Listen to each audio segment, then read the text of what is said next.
Willie D. Live. You also are a human being. You're a woman who has a family. Yeah. You have uh, uh, a dating life. So you go through a lot of the things that we all go through as human beings. Um, what's the hardest thing about being a judge? That's a really good question. Because nobody asks us that, like you are expected to just show up every day and do your job. I remember the day after the election, the presidential election, I felt just succumb with grief. And when Kamala Harris lost, and I was so sad because I just felt the weight of this role. I felt the weight of always having to prove myself to be better, but always the world seeing me as not enough. And I just thought, okay, I feel this way, but I can still go and do my job. And I got on the bench and I just broke down crying.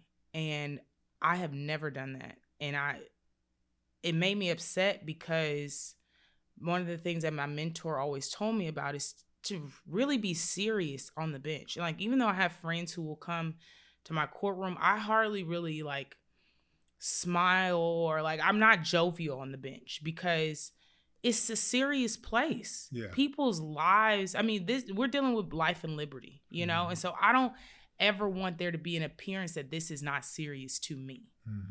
And I remember feeling just overwhelmingly sad. Just being in this place and feeling so powerless. And it was the first time that I really thought about my feelings. Like, how do we show up as judges even when we're sad? And that day I couldn't. I remember texting a group of my colleagues and saying, hey, I'm going to need your help today, because I couldn't. And I remember them talking about this in judge schools. When we get elected, we go to new judges school.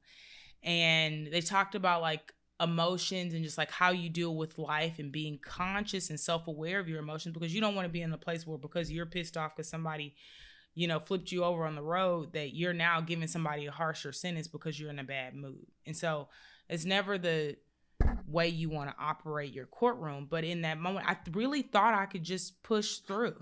I really did.